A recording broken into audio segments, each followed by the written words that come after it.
damos la bienvenida a tu programa Palabra de Vida Eterna. En esta ocasión vamos a compartir el libro de Santiago.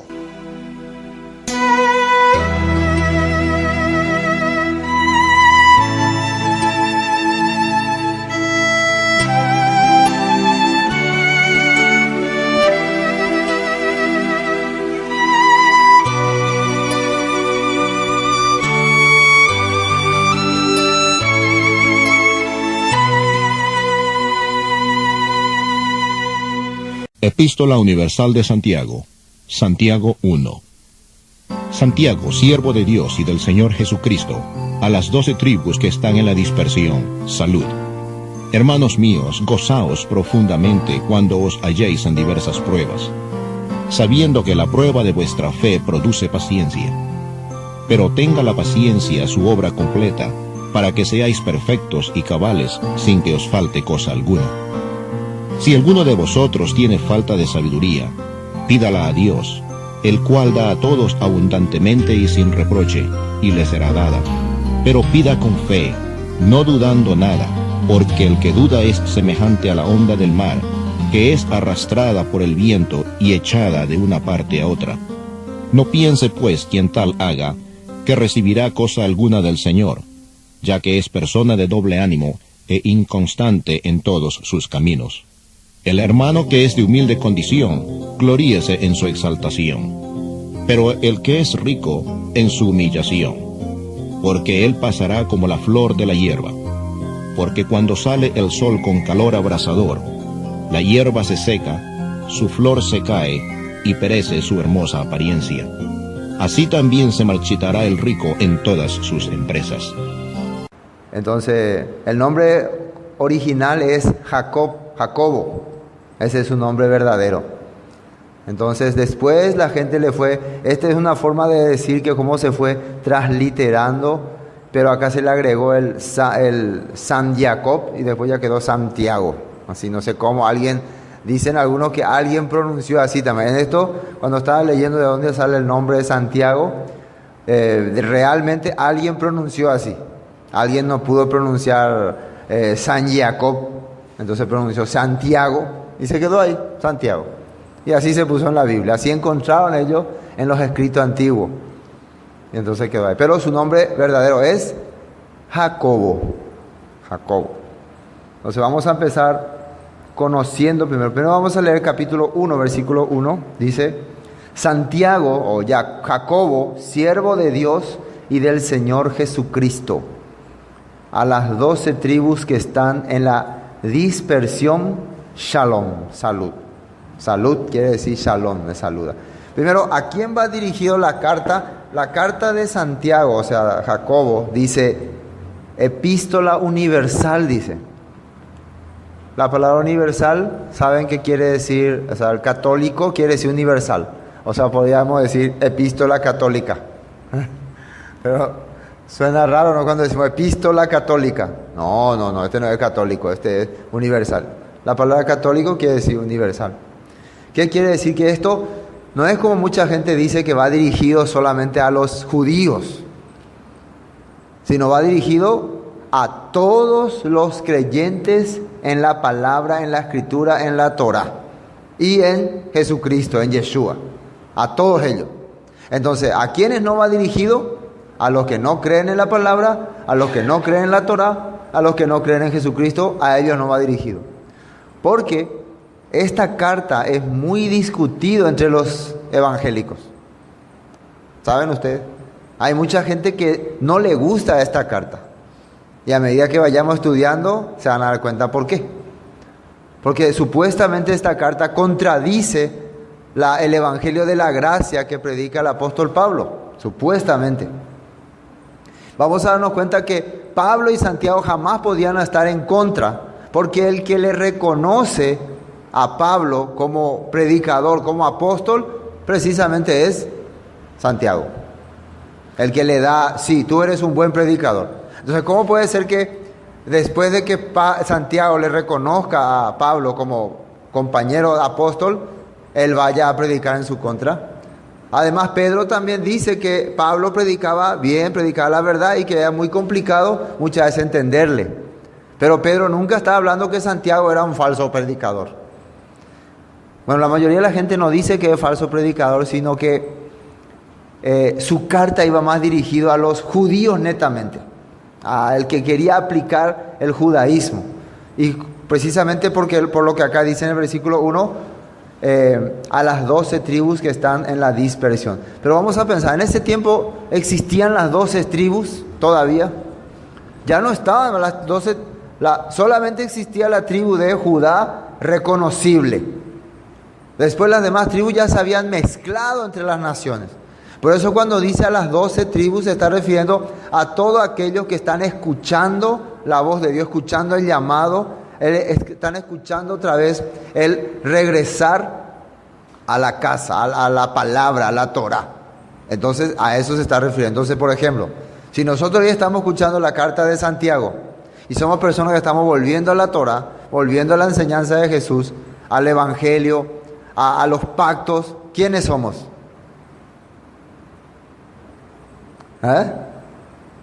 Somos las 12 tribus perdidas de Israel. Entonces esta carta va dirigida a nosotros, ¿no? A menos que diga, no, yo no tengo nada que ver con Israel, yo soy gentil, yo soy pagano, yo celebro Semana Santa, Navidad, Año Nuevo, yo no tengo nada que ver con esto. A menos que yo diga eso. Yo celebro Navidad, Papá Noel, arbolito, todas estas cosas. Eso hay que entender muy bien. Bueno, entonces, Salom, saluda. A todo, entonces va dirigido a todo. Ahora, para entender un poquito, ya que estamos comenzando esta carta y no pasar de largo, el nombre Jacob oficial, el nombre oficial es Jacob. Hay varios Jacob, pero nombres oficiales. En la Biblia hay 4. Vamos a identificar a estos 4 Jacob. El principal, Jacob, que después fue cambiado su nombre a Israel, el hijo de Isaac, hermano de Esaú. Ese Jacob conocen, ¿no? Que quiere decir usurpador. El nombre de Jacob quiere decir usurpador. Tú eres un usurpador. Entonces ese es Jacob. Por eso después se le cambió de usurpador a Israel, que es uno, se podría decir, colaborador o acompañante, o que está al lado de Dios, o pelea con Dios. El que pelea con Dios. Ese sería Israel. Nombre Israel, que después se le cambió. Ese es el primer Jacob. Tenemos otro Jacob principal, que es el hijo de Zebedeo, o hermano de Juan, del apóstol Juan. ¿Se acuerdan que un día Juan era como primo lejano, primo de Jesús? Un día la mamá de Juan y de este Jacobo le pide a Jesús para que, Señor, en tu reino que mi hijo, uno esté a tu derecha y otro a tu izquierda, porque ellos son tus parientes y ellos te están siguiendo. Ustedes recuerden que justamente los hermanos de Jesús, de Yeshua, no creían en él. Pensaban que él estaba loco, pensaban que este se volvió loco. Eso no quiere decir que los hermanos de Yeshua no seguían la palabra, no estudiaban la Biblia. Vemos que acá Santiago, que es uno de sus hermanos, estudiaba la Biblia. Pero ellos no creyeron en Jesús al comienzo. Pero sus primos, entre ellos Juan Bautista y este Jacobo y Juan, sí creyeron. Entonces por eso la mamá de Juan y de Jacobo quería que se le ponga a la derecha y a la izquierda. Qué pedido más raro. Entonces vemos el segundo Jacobo. Este Jacobo muere rápido. Cuando empiezan los ministerios, Herodes lo manda a matar a espada. Por eso este Jacobo no actúa mucho en muchas cosas. Rápidamente él ya muere. Tenemos otro Jacobo que era también apóstol, discípulo, es Jacobo, más conocido como Tadeo. También se le conocía Tadeo. Hay muy pocas cosas acerca de él. Y el cuarto Jacobo, que es el hermano de Jesús. O sea, son 4 nombres Jacobo principales que aparecen en la Biblia. Entonces, Jacobo Israel, Jacobo hermano de Juan, Jacobo Tadeo y Jacobo conocido aquí como Santiago. ¿Está bien? Para identificar. Entonces, ¿quién de estos 4 es el que escribió esta carta?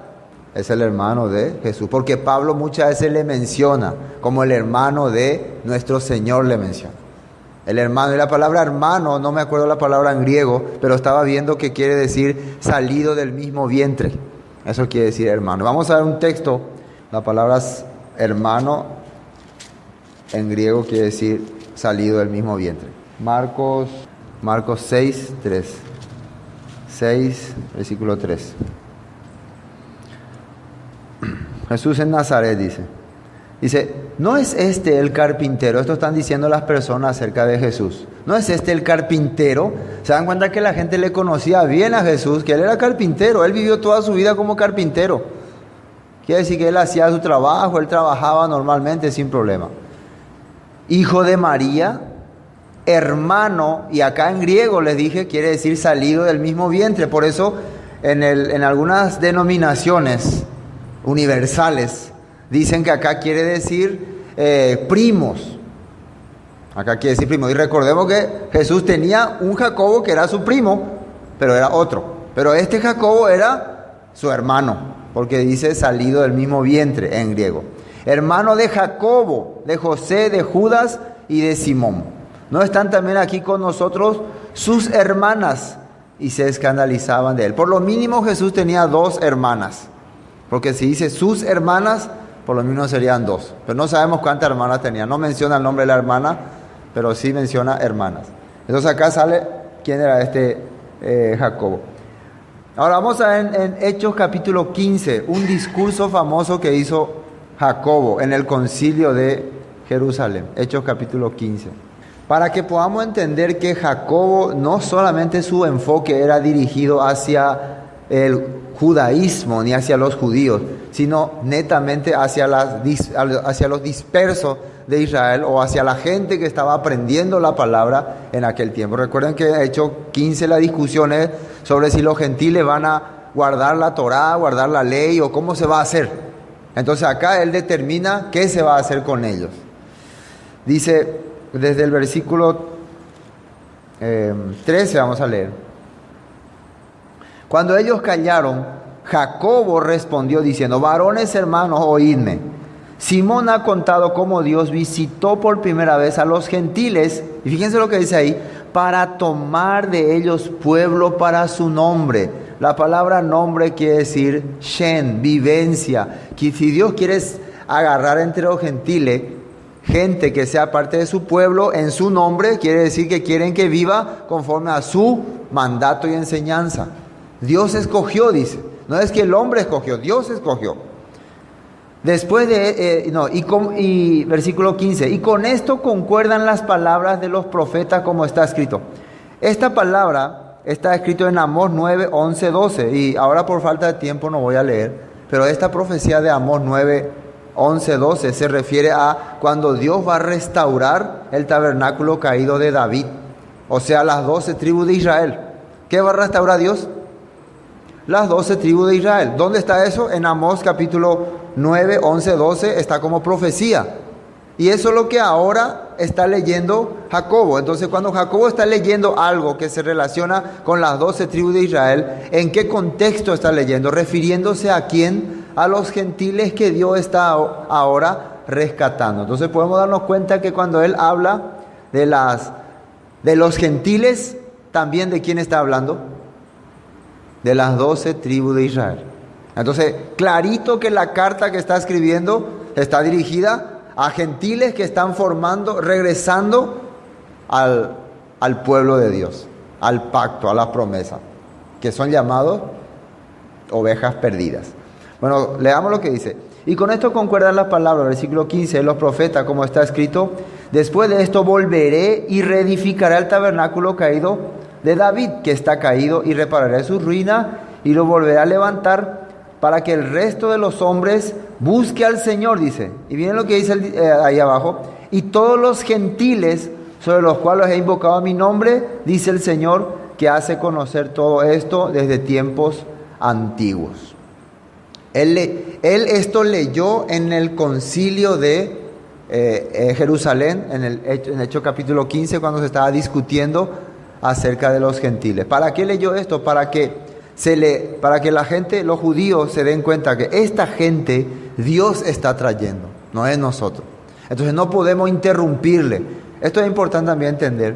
Cuando nosotros estamos empezando a conocer la palabra, cuando una persona está empezando a conocer la palabra, no somos nosotros los que le estamos trayendo, Dios lo que le está trayendo. No somos nosotros también los que le vamos a cambiar, Dios lo que le va a cambiar. Dios lo que le va a dar el corazón de tener la fe, la esperanza. Nosotros lo único que tenemos que hacerle es guiarle hacia las cosas de Dios. El cambio hace Él. ¿Está bien? ¿Se entiende? Él ha cambiado a la gente o igual a iñepe. Ñandena y catuña cambia más. Muchas veces ñandena cambia eso. No, es cambiar. No, hay catuy muchas veces ñande. Pero Dios cambia porque él la elegía su escuela.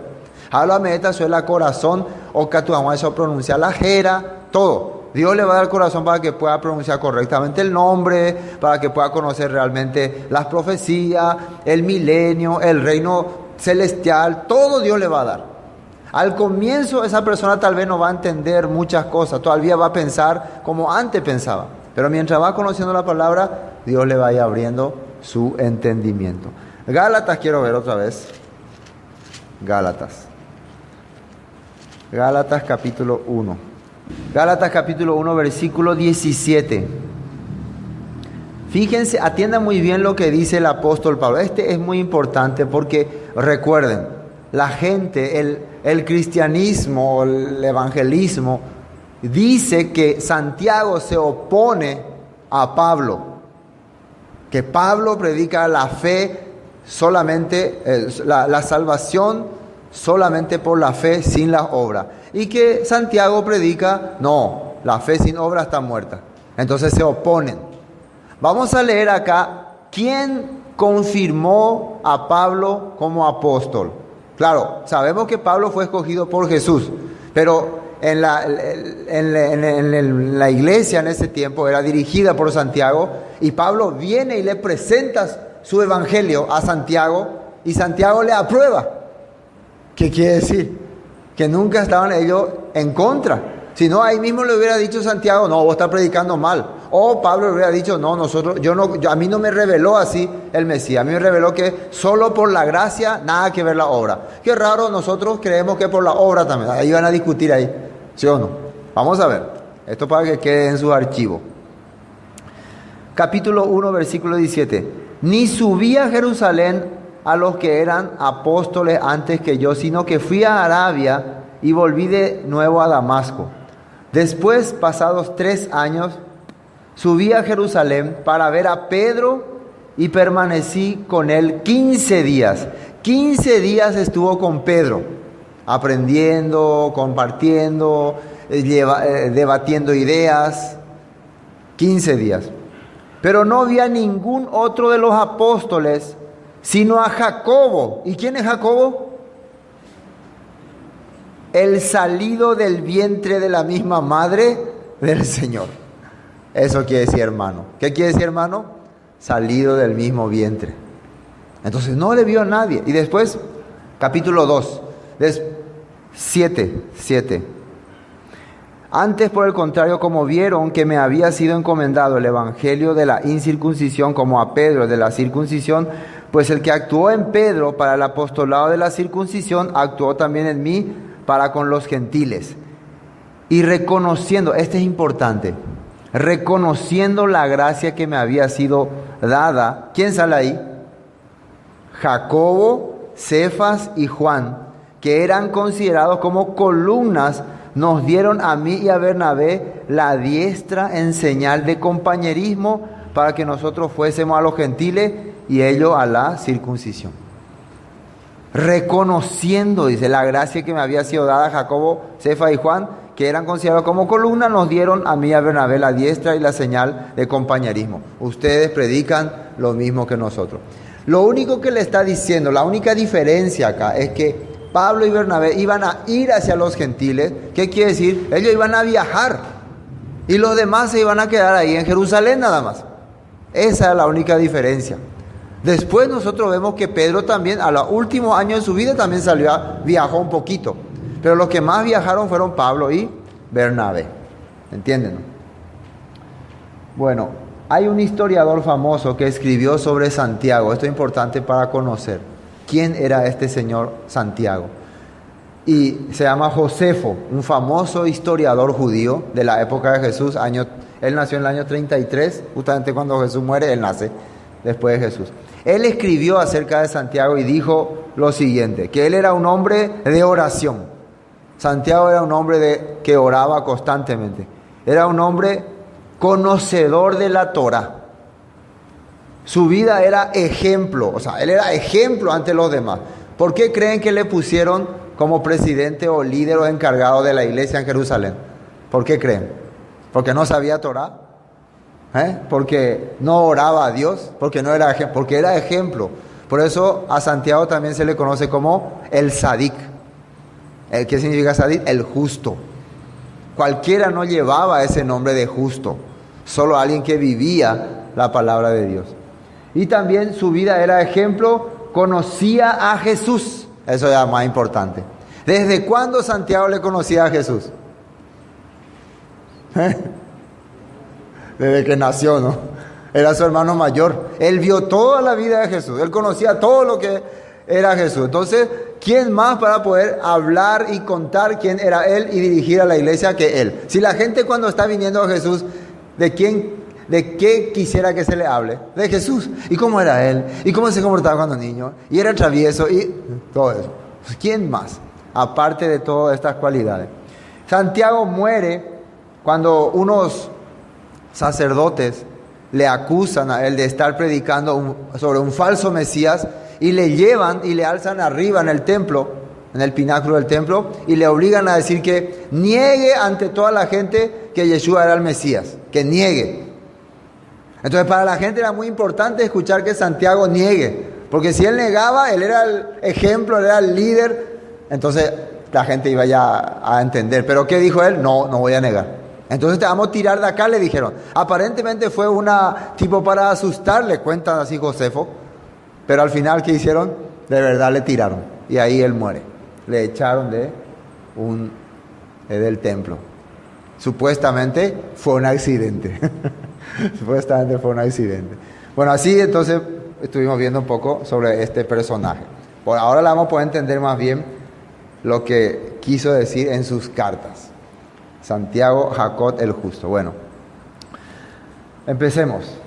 Capítulo 1, versículo 2. Hermanos míos, tened por sumo gozo cuando os halléis en diversas pruebas, sabiendo que la prueba de vuestra fe produce paciencia. Mas tenga la paciencia su obra completa, para que seáis perfectos y cabales, sin que os falte cosa alguna. Hay que recordar que Santiago estaba escribiendo a una comunidad que estaba siendo perseguida.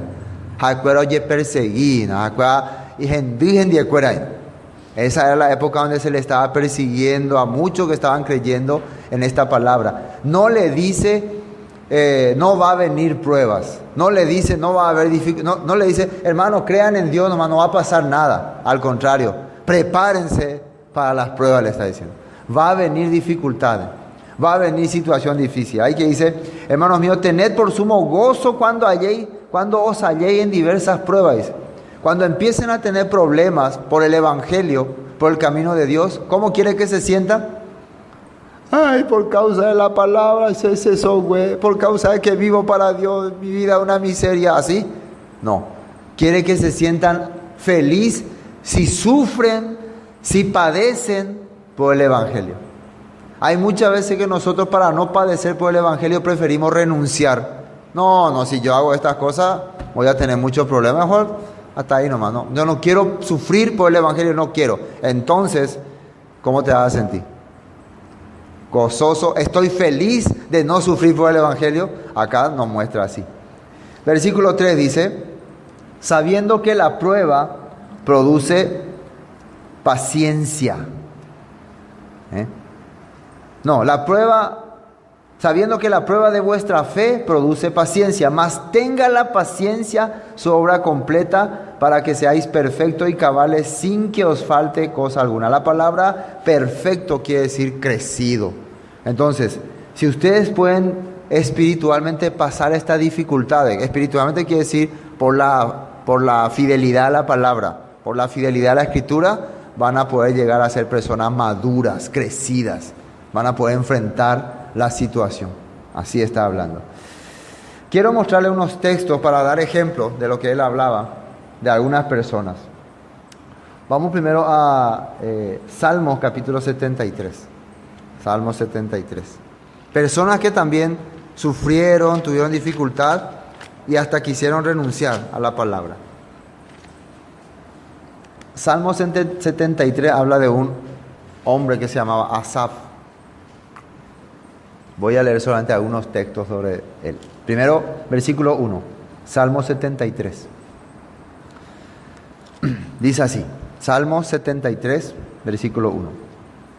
Ciertamente es bueno Dios para con Israel, para con los limpios de corazón. Primeramente, ¿con quién Dios es bueno? Con Israel. Y después, con los de limpio corazón. No solamente por ser israelita, Dios ya es bueno contigo, también tiene que estar limpio tu corazón.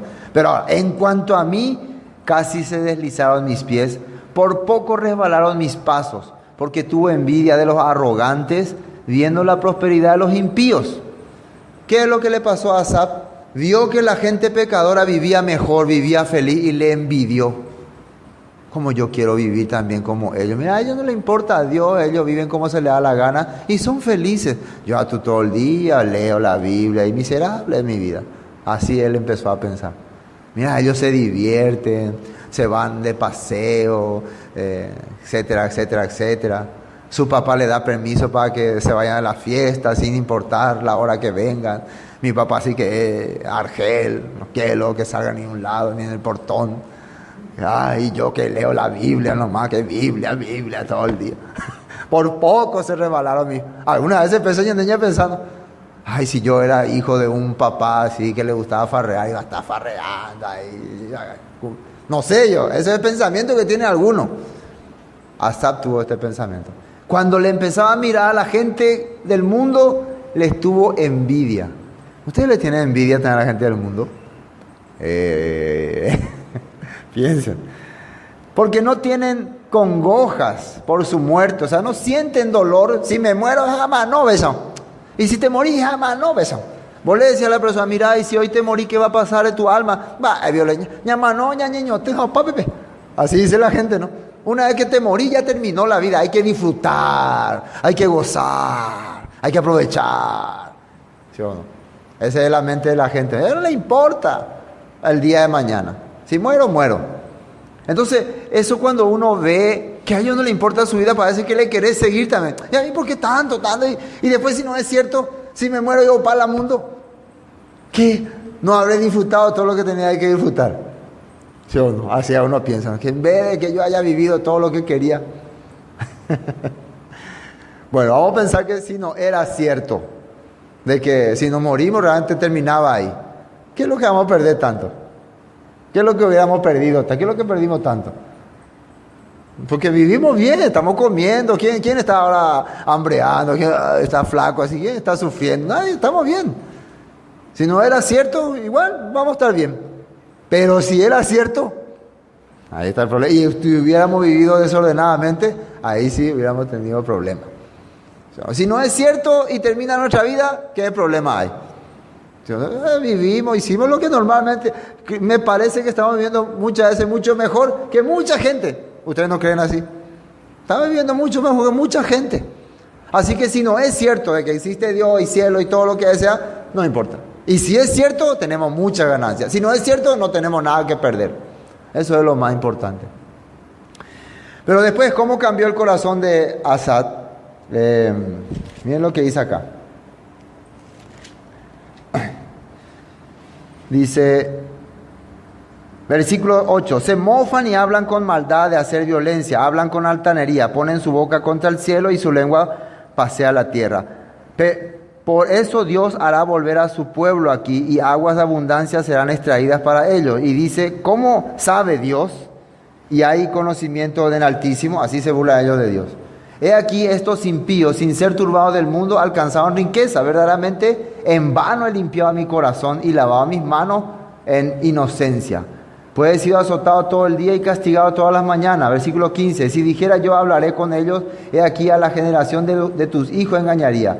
Cuando pensé para saber esto, fue duro trabajo para mí, hasta que entrando en el santuario, entrar en el santuario quiere decir entrando en la mente de Dios, en el lugar santísimo, en la profundidad de la palabra. Recuerden que santuario quiere decir también tu vida. Hasta que entrando en el mundo de Dios, versículo 17, hasta que entrando en el santuario de Dios comprendí el fin de ellos. Ciertamente los has puesto en deslizadero, en asolamiento lo harás caer. Como han sido asolados de repente, perecieron, se consumieron de terrores como sueño del que despierta. Así, Señor, cuando despertares, menospreciarás su apariencia. Se llenó de amargura mi alma y en mi corazón sentía punzadas. Tan torpe era yo que no entendía, era como una bestia delante de ti. Con todo yo siempre estuve contigo, me tomaste de la mano derecha, me has guiado según tu consejo y después me recibirás en gloria. Después de haber entendido lo que va a ocurrir con esta persona, él entendió lo maravilloso que era seguirle a Dios. Ahora yo entiendo que a pesar de todo esto, a pesar de toda esta dificultad que yo pasé, tú me vas a recibir en gloria, dice. ¿A quién tengo yo? Versículo 25. En los cielos sino a ti, y fuera de ti nada deseo en la tierra. Mi carne y mi corazón desfalleces, mas la roca de mi corazón y mi porción es Dios para siempre. Así entendió este señor Asaf, a pesar de todos los sufrimientos.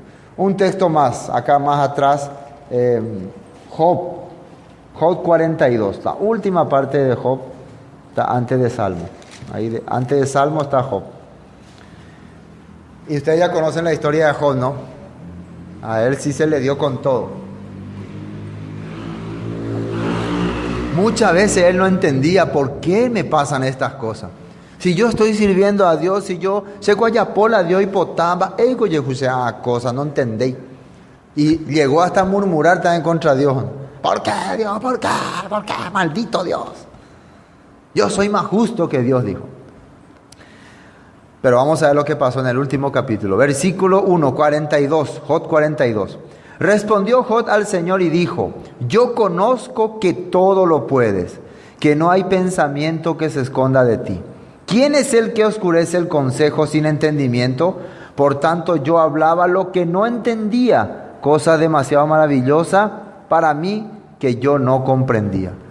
¿Quién es el que oscurece el consejo? ¿Quién es el que te hace no entender las cosas de Dios? ¿Quién es el que te hace pensar contra de Dios? ¿Quién es el que te hace decir, no, Dios no existe, o no hay pesa, o no creéis, o no hay cosa, bebé? Alguien que oscurece el consejo es tu propio yo, dice acá, pero realmente sabemos que es el diablo, ¿no? Por tanto yo hablaba lo que no entendía, cosa demasiado maravillosa para mí que yo no comprendía. Versículo 4, oye, te ruego y te hablaré, te preguntaré y tú me enseñarás. De oídas te había oído, mas ahora mis ojos te ven, por tanto me aborrezco y me arrepiento en polvo y cenizas. Shenahenduponai había sido holandés, hace con ángaro de Sarae, ¿no? Con ángaro de Shama. Ahora sí te veo, antes no te veía, antes decía nomás que te escuchaba. ¿Cuánta gente está así? Sí, hay que creer en Dios, hay que creer en la Biblia, sí, todos creemos en Dios. No, es bueno creer en Dios, pero de oídas nomás. Realmente no le conocen todavía a Dios. No saben a profundidad qué es seguirle a Dios. A través de las dificultades, sí entienden. Y hay más, ¿no? También una parte cuando David es menospreciado por Simei, ¿no? Le dice, hombre sanguinario y perverso, maldito. Y el secretario de David saca la espada y David le dice, déjalo. Ese menosprecio, esta aflicción que estoy pasando, Dios lo va a convertir en bendición. Y eso está en 2 Samuel 16, del 5 al 13. Anoto para que tengan referencia. David también podía aceptar las tribulaciones porque sabía que se venía algo mejor. Bueno, vamos a Jacob.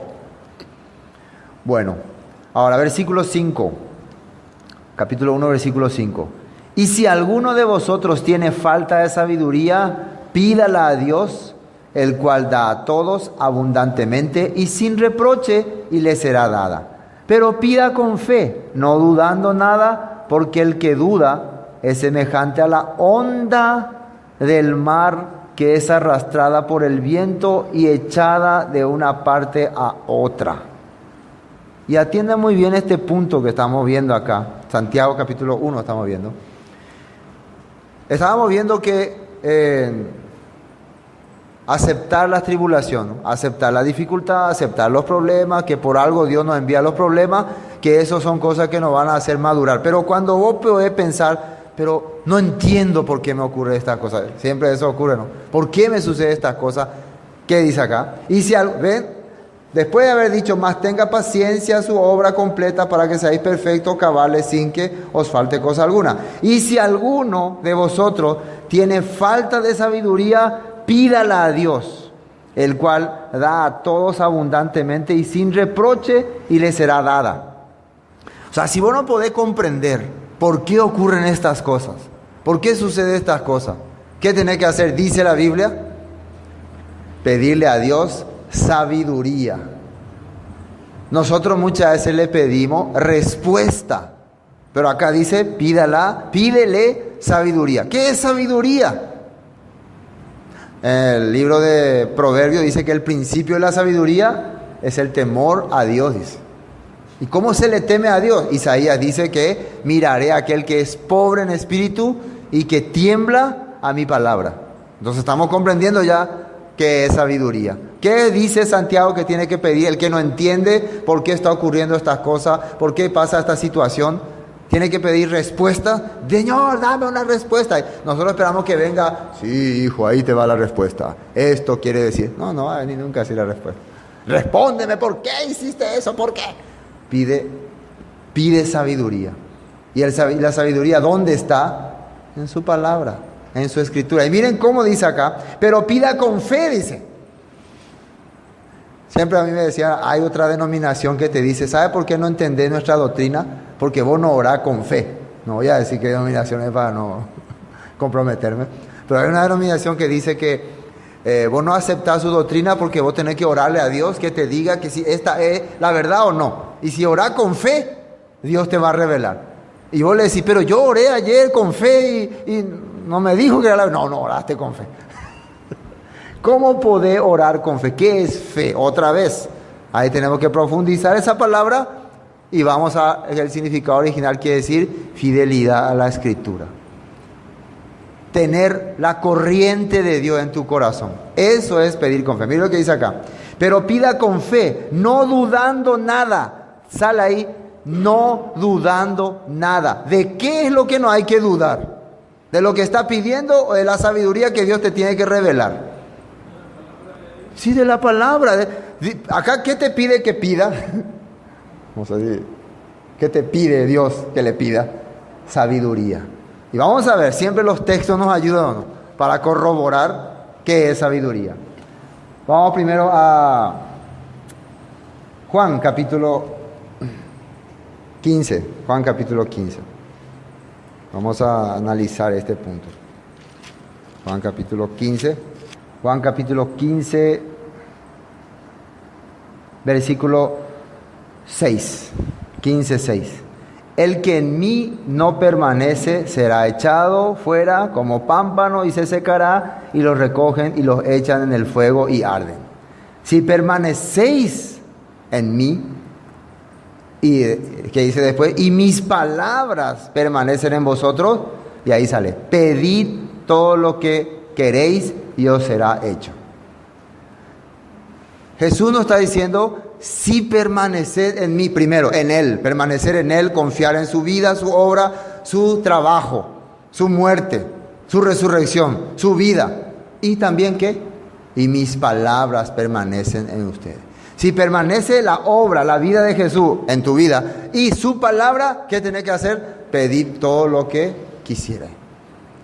Ahora, si no permanece la vida de Jesús, la enseñanza de Jesús, la obra de Jesús, el camino de Jesús, menos su palabra, ¿cómo puede pedirle?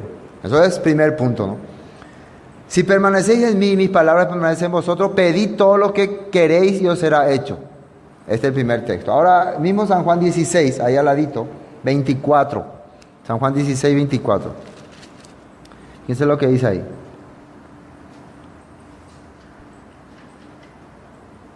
Hasta ahora nada habéis pedido en mi nombre.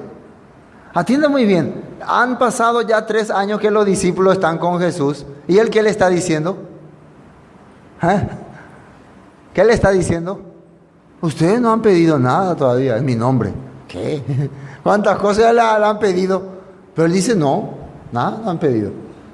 Ustedes también pueden decirse, nosotros siempre le pedimos a Dios. Acá dice, en mi nombre, pídanle en su nombre. Yo en el nombre de Jesús pido. Ahora tenemos que investigar qué es la palabra nombre. ¿Qué significa nombre? Shen. ¿Qué era Shen? Vivencia, manifestación, es, ¿cómo se puede decir? Atributos, es andar, caminar. Entonces cuando Jesús le está diciendo, nada han pedido en mi nombre, ¿qué quiere decir? Ustedes no están caminando conforme a lo que mi nombre representa. ¿Qué dice acá? Hasta ahora nada habéis pedido en mi nombre. Pedid y recibiréis para que vuestro gozo sea cumplido. Pidan en mi nombre. Quiere decir, anden conforme a esta enseñanza, todas las cosas se les será hecha. Así le está hablando Jesús a ellos. Hay más. Deuteronomio capítulo 4. Esto ya es la Torah. Vamos a ver si Jesús concordaba con la Torah. Si es realmente la Torah viviente, como dice la Biblia. El verbo encarnado. Deuteronomio 4, desde 6. Vamos a leer desde 5. Deuteronomio 4, 5. Mirad, yo os he enseñado estatutos y decretos como el Señor mi Dios me mandó, para que hagáis así en medio de la tierra en la cual entráis para tomar posesión de ella. Fíjense que dice acá, para que hagáis en medio de la tierra en la cual entráis para tomar posesión de ella, dice. Guardadlos pues y ponedlos por obra. ¿Y qué dice ahí? Porque esta es vuestra sabiduría y vuestra inteligencia ante los ojos de los pueblos, los cuales, fíjense lo que dice ahí, oirán estos estatutos y dirán, ciertamente pueblo sabio y entendido, nación grande es esta. Entonces la gente va a venir a pedirnos sabiduría, ¿sí o no? La gente va a venir a pedirnos, ¿cómo puedo vivir diferente? ¿Cómo puedo ser diferente? Yo veo que ustedes, su vida es diferente. Yo veo que ustedes tienen otra forma de solucionar sus situaciones, sus problemas matrimoniales, sus problemas con sus hijos. ¿De dónde sacaron tanta sabiduría? Por favor, enséñennos. ¿Quién les dio esa sabiduría? Y ahí dice, un Dios poderoso, un Dios diferente a los demás dioses de este mundo, que le dio estatutos y leyes. Entonces cuando Santiago está diciendo, tienen falta de sabiduría, ¿a qué se está refiriendo? Falta de conocimiento de la palabra de Dios, falta de entendimiento, por eso no solucionan sus problemas, por eso están en tribulación. La tribulación sabemos que duele, pero el que entiende las cosas de Dios sabe por qué cosa está pasando. Ah, yo sé por qué me está pasando estas cosas, estaba lo escrito. Gracias, Señor. Jesús que había dicho, cuando pasen dificultad, situaciones difíciles, persecución, menosprecio, por mi nombre, gócense, alégrense, siéntanse felices. Entonces, cuando uno entiende ese punto y empiezan las dificultades, por la palabra de Dios, no va a estar triste, va a estar feliz. Las cosas que le hacen sufrir a ustedes, le hacen quebrantar, es para que tengan gozo con Dios. Esa es la verdad. En serio. Si no hay nada que nos quebrante en nuestra vida, ¿cómo vamos a poder encontrar gozo en Dios? Si la vida en el mundo nos da todos los placeres, toda la satisfacción, todo es satisfacción en el mundo, ¿qué es Dios entonces? Y la misma cosa, el mundo y Dios me da igual, pero como el mundo me está dando con todo, ¿en dónde encuentro yo gozo y alegría? En seguir y en entender la sabiduría de Dios. Por eso las dificultades producen gozo en nuestro corazón. Así está escrito. Esdras, quiero ver, Esdras capítulo 7. Después de Crónicas, y está Esdras, ¿no? Versículo 25. Esdras capítulo 7. Ustedes saben que Esdras es después de la salida de los judíos de Babilonia, después de los 70 años que ellos vivieron prácticamente sometidos al poder babilonio, persa. Lo primero que Esdras hace es enseñarle la palabra, enseñarle la escritura, mostrarle la palabra a las personas para darle precisamente eso, sabiduría. Y a vosotros, y versículo 25, y tú, Esdras, conforme a la sabiduría que tienes de tu Dios, pon jueces y gobernadores que gobiernen a todo el pueblo que está al otro lado del río, a todos los que conocen las leyes de tu Dios, y al que no las conoce, le enseñarás. Y cualquiera que no cumpliere la ley de tu Dios y la ley del rey, sea juzgado prontamente, sea a muerte o destierro, a pena de multa o prisión. Eso se le está encomendando. La sabiduría que va a darle Edra a su pueblo, ¿cuál va a ser? Las leyes que Dios le había dado. Esa es la sabiduría. Eso le va a hacer a ellos sabios. Entonces ponga persona capacitada de inteligencia. Entonces cuando alguien viene en busca de sabiduría, quiere decir que viene en busca de la palabra de Dios. Terminemos esta parte de Santiago. Bueno, y si alguno de vosotros, versículo 5, tiene falta de sabiduría o falta de conocimiento de la Biblia por causa de la situación que está viviendo, pídala a Dios, el cual da a todos abundantemente y sin reproche, y le será dada. Pero pida con fe, teniendo fidelidad a la Escritura, siendo fiel. No es que vos le pedí algo a Dios, acá dice así, no, pues yo no creo eso, yo quiero otra cosa. Entonces no es fe eso. No dudando nada, porque el que duda es semejante a la onda del mar que es arrastrada por el viento y echada de una parte a otra. ¿Qué significa duda? No cree, no acepta, no le parece que sea así, pero quiere respuesta. Aquí en la Biblia está la respuesta, no, pero otra respuesta. Es como ola del mar, no está seguro. Alguna persona te pide respuesta, dame un poco de respuesta a esta cosa. Le muestra lo que Dios dice, pero no cree. No cree la pesaja guaysa. Y miren lo que dice acá. No piense que, pues, quien tal haga que recibirá cosa alguna del Señor. Si vos no podés confiar en su palabra, en su escritura, entonces ¿cómo podés recibir las cosas de Dios?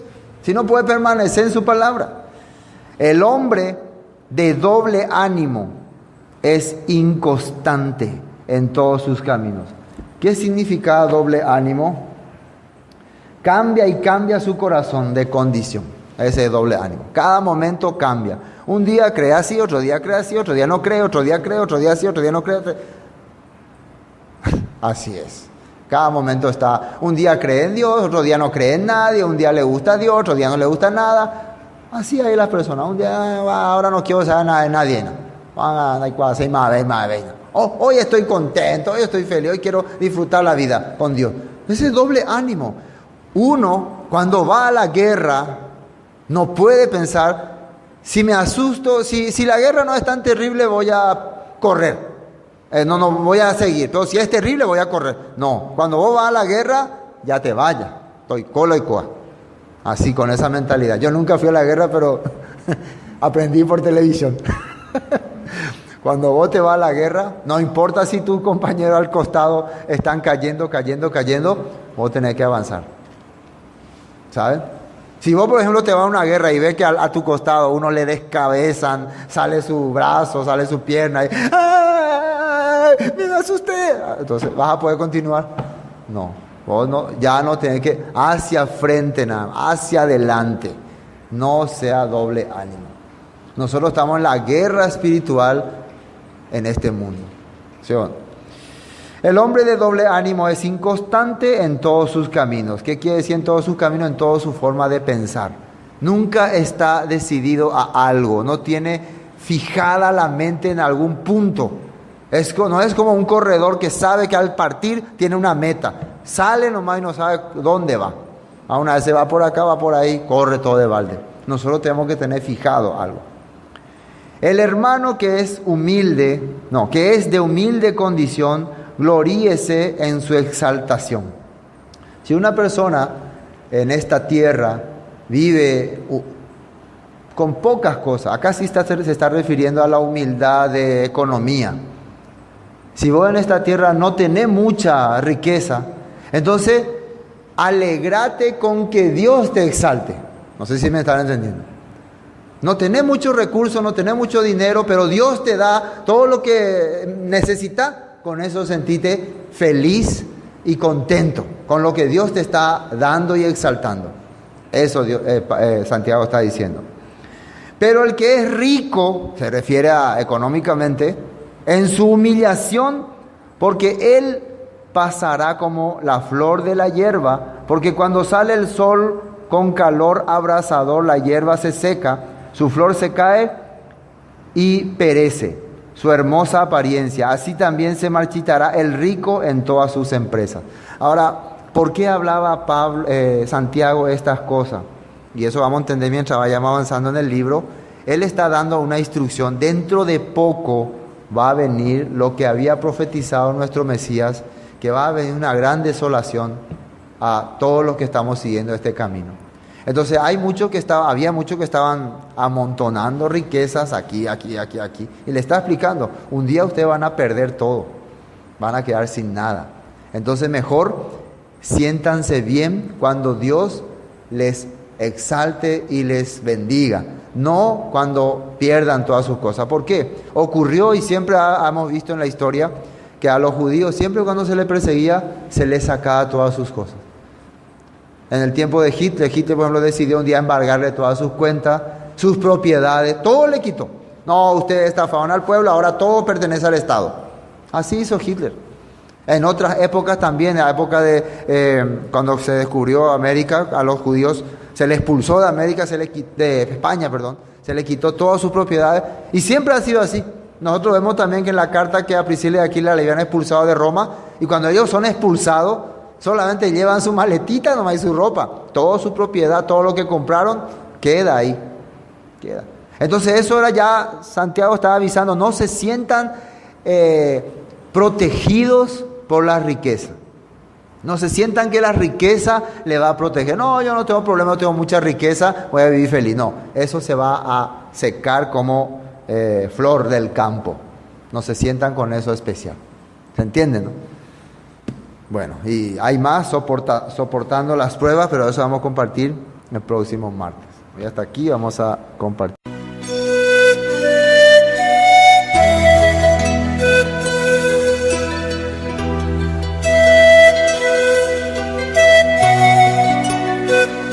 Esto fue Palabra de Vida Eterna con el estudio del libro de Santiago. Para cualquier información sobre este tema, comuníquese con nosotros al 0981 60 46 77. Bendiciones y hasta pronto.